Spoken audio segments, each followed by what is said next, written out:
नमस्कार। आदर्श शिक्षा समिति श्रोई की ऑनलाइन कक्षा में आप सभी भैया बहनों का एक बार फिर से हार्दिक स्वागत और अभिनंदन है। पिछली कक्षा में हमने विशेषण प्रकरण के बारे में पढ़ा था। आज उसी विशेषण प्रकरण को हम आगे बढ़ाते हैं। पिछली कक्षा में हमने विशेषण के अंतर्गत विशेषण की परिभाषा और विशेष्य की परिभाषा दोनों का अध्ययन किया और दोनों में एक उदाहरण के माध्यम से अंतर को स्पष्ट किया था कि विशेषण किसे कहते हैं। संज्ञा और सर्वनाम शब्दों की विशेषता बताने वाले शब्दों को हम क्या कहते हैं? विशेषण। ऐसे शब्द या ऐसे जो शब्द संज्ञा और सर्वनाम की विशेषता बताते हैं उन शब्दों को हम क्या कहते हैं? विशेषण कहते हैं। अब विशेषण के द्वारा जिन शब्दों की विशेषता बताई जाती है, विशेषण शब्द किन किन शब्दों की विशेषता बताते हैं, तो परिभाषा में हम पढ़ते हैं कि संज्ञा और सर्वनाम की विशेषता बताने वाले, अर्थात विशेषण शब्दों के द्वारा किन की विशेषता बताई जाती है? संज्ञा और सर्वनाम की। तो उसी संज्ञा और सर्वनाम को हम क्या कहते हैं? विशेष्य। जिसकी परिभाषा के बारे में हमने पढ़ा था कि जिसकी विशेषता बताई जाए या विशेषण शब्द जिन शब्दों की विशेषता बताते हैं उन शब्दों को हम क्या कहते हैं? विशेष्य। तो उस कालांश में हमने विशेषण और विशेष्य के मध्य अंतर भी स्पष्ट किया था। आज उसके आगे हम अध्ययन करेंगे प्रविशेषण कि प्रविशेषण किसे कहते हैं। आज हम अध्ययन करेंगे प्रविशेषण। प्रविशेषण किसे कहते हैं? तो विशेषण की विशेषता बताने वाले शब्दों को हम क्या कहते हैं? प्रविशेषण। इसकी विशेषता बताने वाले विशेषण, इसकी विशेषता बताने वाले विशेषण की विशेषता बताने वाले शब्दों को हम क्या कहते हैं? प्रविशेषण कहते हैं। ऐसे शब्द जो विशेषण की विशेषता बताते हैं उन शब्दों को हम क्या कहते हैं? प्रविशेषण। तो विशेषण किसकी विशेषता बताते हैं? संज्ञा और सर्वनाम की। संज्ञा और सर्वनाम इन दो शब्दों की विशेषता बताने वाले शब्दों को तो विशेषण कहते हैं, और जो शब्द विशेषण की विशेषता बताते हैं उन शब्दों को हम क्या कहते हैं? प्रविशेषण। तो हमारे ध्यान में आया कि जो शब्द संज्ञा और सर्वनाम इन दोनों की विशेषता बताते हैं उन शब्दों को तो हम क्या कहते हैं? विशेषण। और जो शब्द विशेषण की स्वयं की विशेषता बताए उन शब्दों को हम क्या कहते हैं? प्रविशेषण। इस बात को समझने के लिए हमारे सामने दो उदाहरण दिए गए हैं। इन्हीं दो उदाहरणों में हम विशेषण, विशेष्य और प्रविशेषण इन तीनों को समझेंगे और इन तीनों के मध्य जो अंतर है उसको स्पष्ट करेंगे। जैसे पहला उदाहरण है, राम बहुत सुंदर बालक है। पहला उदाहरण है, राम बहुत सुंदर बालक है। इस वाक्य में राम क्या है? संज्ञा शब्द है, व्यक्तिवाचक संज्ञा है, और हमने परिभाषा में पढ़ा कि संज्ञा या सर्वनाम को क्या कहते हैं? विशेष्य। अब राम कैसा है? इसकी विशेषता कैसी है कि राम सुंदर बालक है। कैसा बालक है? सुंदर। तो राम की विशेषता क्या होगी? सुंदर। और विशेषता को हम क्या कहते थे? विशेषण। जब हमने विशेषण का शाब्दिक अर्थ पढ़ा कि विशेषण शब्द का अर्थ क्या होता है? विशेषता। और विशेषता को हम क्या कहते हैं? विशेषण। तो राम की विशेषता क्या है? सुंदर। और यह सुंदर क्या हो गया? हमारा विशेषण हो गया। अब सुंदर किसके लिए आया है? या सुंदर कौन है? तो वह कौन है? राम। तो जिसकी विशेषता बताई जाए वह क्या हो गया? विशेष्य। और विशेष्य शब्द या तो संज्ञा होगा या सर्वनाम हो गया। तो हमारा विशेष्य क्या है? राम। विशेष्य क्या है? राम। अब हमें क्या निकालना है? प्रविशेषण। विशेष्य हमारा आ गया। अब प्रविशेषण क्या होगा? तो सुंदर। सुंदर की विशेषता क्या है?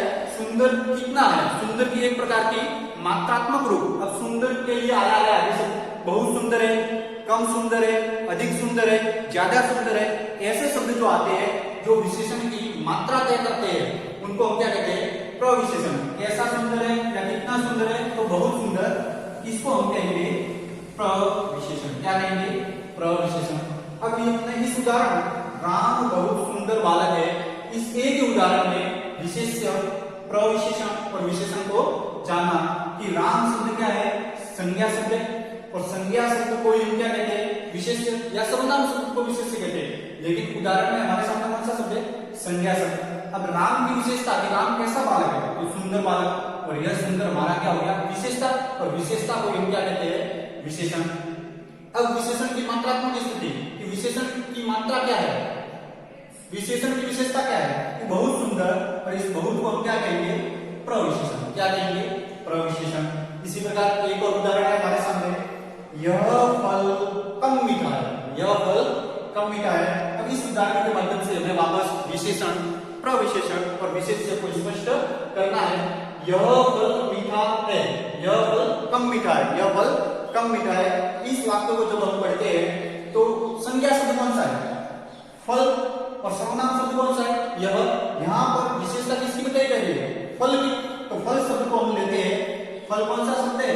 जातिवाचक संज्ञा, फल। अब फल कैसा है? तो फल कैसा है? मीठा। फल की विशेषता क्या होगी? मीठा। और विशेषता को हम क्या कहेंगे? विशेषण। फल कैसा है? मीठा है। और मीठा को हम क्या कहते हैं? विशेषता। और विशेषता को हम क्या कहते हैं? विशेषण। तो मीठा शब्द हमारा क्या हो गया? विशेषण। मीठा शब्द हमारा क्या हो गया?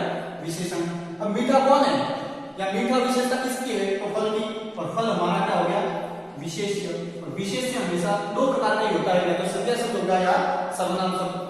अब मीठा शब्द की विशेषता क्या है? मीठा कितना है? अधिक, कम, ज्यादा, ऐसे सब मीठे की मात्रात्मक अवस्था। तो कम मीठा है। कैसा है?